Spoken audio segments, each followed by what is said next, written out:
Un retraité français commande un homard à Lisbonne. Le serveur lui apporte la note. Il plisse les yeux, relit 2 fois. 8 €, 20 compris. Il sort son téléphone, appelle son frère resté à Rennes et dit juste « T'aurais dû venir ». Il raccroche. Il recommande un homard. Ce que vous allez voir dans cette vidéo, ce ne sont pas des astuces de digital nomade à capuche. Ce sont des Français ordinaires, avec des pensions ordinaires, qui ont fait un calcul extraordinairement simple, et qui vivent maintenant une vie que leurs voisins français ne peuvent plus se permettre. Abonnez-vous, ça commence maintenant. Vous atterrissez à Porto. Il est 14 h. Le soleil frappe les façades en azulejos bleu et blanc. Une vieille dame étend son linge au-dessus d'une ruelle pavée. En bas, une pastellaria propose un café et une pastelle de nata pour 1,20 €. Vous posez votre valise dans votre appartement du quartier de Bonfim, 2 chambres, lumineux, parquet d'époque. Loyer, 550 €. Vous êtes à 2 heures d'avion de Paris. Votre famille peut venir vous voir sans hypothéquer leur week-end. Bienvenue dans le choix le plus ingénieux de cette liste. Le Portugal, ce n'est pas une découverte. C'est une évidence que les Français mettent trop longtemps à accepter. On parle d'un pays de 10 millions d'habitants en plein réajustement économique. Après des années de surtourisme concentré sur Lisbonne et l'Algarve, des villes comme Porto, Braga, Coimbra, Setúbal ou l'intérieur de l'Alentejo offrent encore un rapport qualité-vie-prix qui ferait rougir n'importe quelle ville française de taille équivalente. Le salaire médian portugais tourne autour de 1 050 € bruts par mois. Ce qui signifie qu'avec une pension française de 1 200 €, vous n'êtes pas dans le haut du panier. Mais vous êtes dans une position confortable, stable et surtout durable. Voici ce que les agences immobilières ne vous disent pas. Le Portugal a officiellement mis fin au statut RNH, le régime non habituel, en 2024. Les retraités qui s'installaient et bénéficiaient d'une flat tax de 10% sur leurs revenus étrangers pendant 10 ans, c'est terminé pour les nouveaux arrivants. Mais le Portugal a immédiatement remplacé ce dispositif par le statut IFICI, Incentivo Fiscal à la Investigação Científica e Inovação, élargi depuis 2025 aux retraités étrangers sous condition. Le principe reste similaire. Une fiscalité allégée sur les pensions de source étrangère pendant une période déterminée. Et la convention fiscale franco-portugaise protège vos revenus de la double imposition. Votre pension CARSAT arrive avec ce qu'elle doit avoir. Mais parlons de ce qui compte vraiment. Le quotidien. Un appartement 2 chambres dans le centre de Porto, quartier Cedo Feita ou Bonfim, coûte entre 500 et 750 € par mois en location longue durée. À Braga, ville étudiante dynamique à 50 minutes de Porto, ce même appartement descend entre 400 et 550 €. Dans l'Alentejo, la région viticole et agricole au sud de Lisbonne, vous trouverez des maisons de village entières à rénover pour 60 000 €. Des maisons, pas des studios. Des maisons avec des cours intérieurs et des puits. Un repas du midi dans une tasca locale, soupe, plat du jour, dessert, café, revient entre 7 et 10 €. Un dîner dans un bon restaurant avec bouteille de Vinho Verde tourne autour de 25 à 35 € pour 2. Le Vinho Verde en supermarché, 2,50 €. Une consultation médicale privée coûte entre 40 et 60 €. Le système de santé publique portugais, via la carte européenne d'assurance maladie renouvelée, couvre les urgences.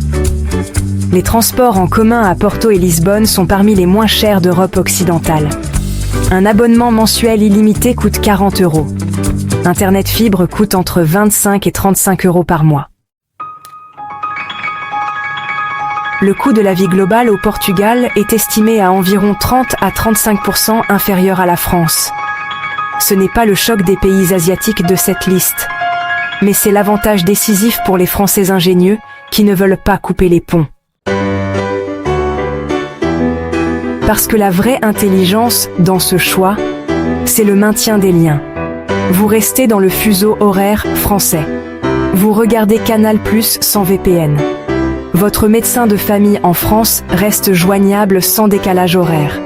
Vos enfants peuvent vous rendre visite pour 80 € d'avion aller-retour depuis Lyon ou Bordeaux. Et quand votre genou droite décide de vous trahir un mardi matin, vous êtes à 2 heures d'un hôpital universitaire français si nécessaire. Cette proximité ne se chiffre pas, mais elle vaut tout. C'est ça, l'ingéniosité portugaise. Ce n'est pas le grand saut, c'est le pas de côté intelligent. La communauté française au Portugal est estimée à plus de 60 000 résidents officiels, avec une tendance à la hausse depuis 2020. À Porto, il existe des associations francophones, un lycée français, des groupes d'expatriés actifs. Vous n'arrivez pas en pionnier isolé. Vous rejoignez un réseau constitué, discret et efficace, celui des gens qui ont fait le calcul avant vous. Le revers existe. Les prix à Lisbonne et dans certains quartiers de Porto ont augmenté significativement sous pression touristique. Si vous visez le centre historique de Lisbonne avec un budget serré, vous allez déchanter. Il faut savoir chercher à 20 minutes du centre, ou viser d'autres villes. Et les hivers portugais, surtout dans le nord, sont plus humides et froids que ce que les photos Instagram de piscine en Algarve vous laissent croire. Imaginez un samedi matin à Porto. La lumière blanche et dorée traverse les persiennes. L'odeur du pain frais vient de la padaria en bas de votre immeuble. Vous prenez votre café sur votre petit balcon, vue sur les toits en tuiles rouges et le Douro au loin. Votre téléphone sonne. C'est votre fille depuis Nantes. Elle demande si elle peut venir le mois prochain. Vous lui répondez oui, bien sûr, et que vous l'emmènerez dîner dans votre endroit préféré, ce qui vous coûtera 30 € pour deux. Elle reste silencieuse 2 secondes. Papa, je pense que tu as bien fait. À Clermont-Ferrand, 1150 €, c'est un loyer et une calculatrice en permanence. À Porto, c'est un appartement lumineux, des dîners dehors, des week-ends dans les vignes de l'Alentejo et 350 € d'épargne chaque mois. Vous resteriez en Europe pour retrouver la liberté financière que la France vous a prise. L'Europe, oui, où j'ai besoin du soleil toute l'année pour bouger? Dites-le en commentaire. Et si le Portugal vous a semblé trop sage, le pays numéro 9 va commencer à vous sortir de votre zone de confort. Vous arrivez à Héraclion un matin de septembre. La chaleur est sèche, parfumée au thym sauvage et à la mer. Un vieux monsieur vous salue depuis sa terrasse avec un verre de raki. Il est 9 h du matin. Vous comprenez immédiatement que le rapport au temps a changé. Votre appartement est à Chania, vieille ville vénitienne, ruelles en pierre, port ottoman, 2 chambres avec vue sur la mer Égée. Loyer, 500 €. Vous posez vos clés sur la table en bois et vous pensez à votre ancien appartement à Bordeaux. Même superficie, 4 fois le prix. On parle d'un pays de 10,5 millions d'habitants où le salaire médian tourne autour de 900 à 1000 € bruts par mois. Avec une pension française de 1100 €, vous n'êtes pas un oligarque. Mais vous êtes au-dessus de la médiane locale, dans un pays européen, avec l'euro comme monnaie, le système de santé européen accessible et Athènes à 3h30 d'avion de Paris. Pour les Français qui veulent dans le soleil méditerranéen sans quitter l'Union européenne, la Grèce est mathématiquement imbattable. Voici ce que personne ne met en avant. La Grèce a introduit en 2020 un régime fiscal spécifique pour les retraités étrangers qui transfèrent leur résidence fiscale en Grèce. Le principe est simple. Une flat tax de 7% sur l'ensemble de vos revenus de sources étrangères, pensions incluses, pendant 15 ans. 7% forfaitaire, pendant 15 ans. En France, Selon votre tranche, vous payez entre 11 et 30% sur votre pension après abattement. La différence nette sur une pension de 1 200 € par mois représente, plusieurs centaines d'euros annuels qui restent dans votre poche. Le dispositif existe, il est légal, encadré, et il est utilisé massivement par les retraités allemands, britanniques et scandinaves depuis des années. Les Français commencent seulement à ouvrir les yeux. Parlons du quotidien chiffré. Un appartement 2 chambres dans le centre de Chania ou Rétimnon en Crète coûte entre 400 et 600 € par mois en location annuelle. À Thessalonique, la 2e ville du pays, dynamique, universitaire, avec une scène culturelle dense, comptez entre 350 et 550 €. Dans le Péloponnèse, à Kalamata ou Nafpli, les prix descendent encore. Une maison de village avec jardin se loue entre 300 et 450 € par mois.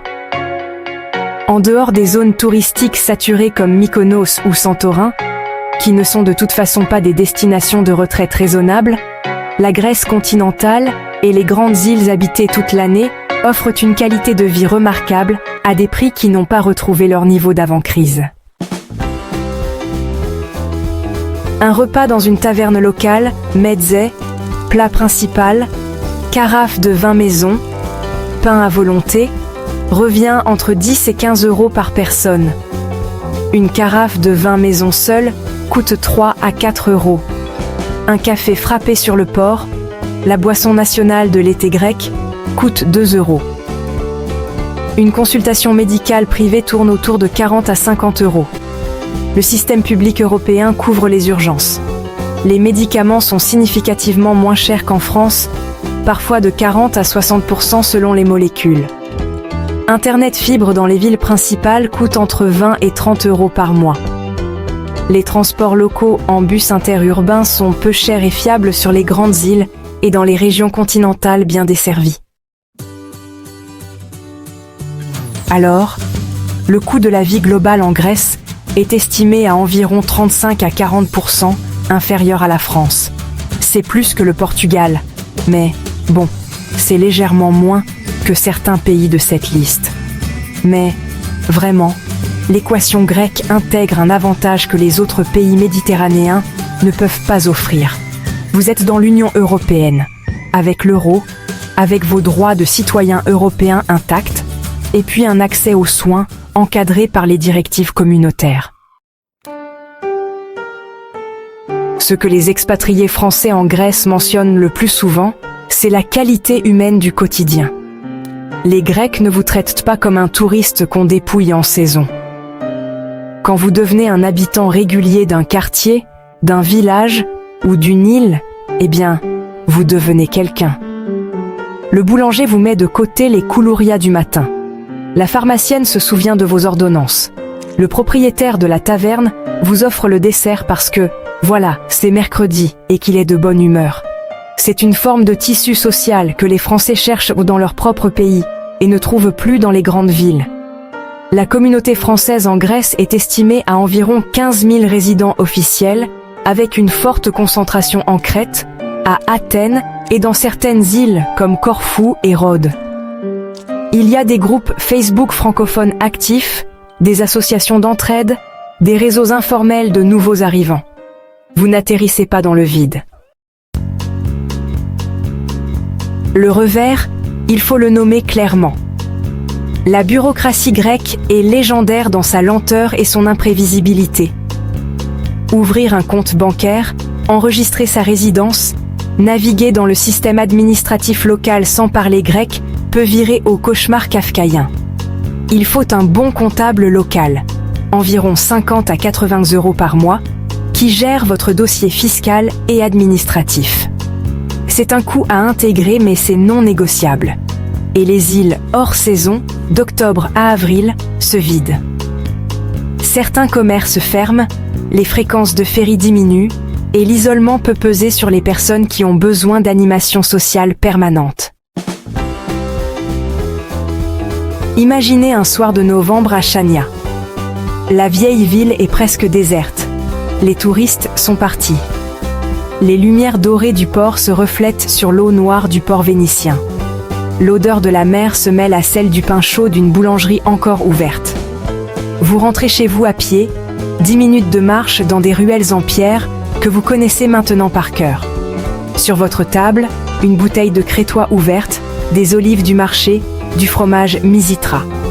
Votre dîner du soir vous a coûté 6 €. Demain matin, vous avez rendez-vous avec votre professeur de grec pour votre cours hebdomadaire. 15 € l'heure.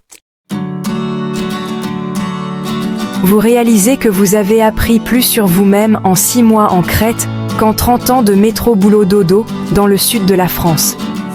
À Montpellier, 1080 € c'est un loyer et des fins de mois qui font mal.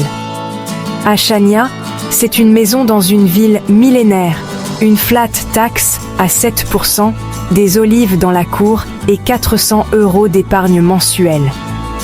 Vous troqueriez le bitume français contre les pavés vénitiens de la Méditerranée? La Grèce, oui, où j'ai besoin de l'Union européenne et du soleil toute l'année? Dites-le en commentaire.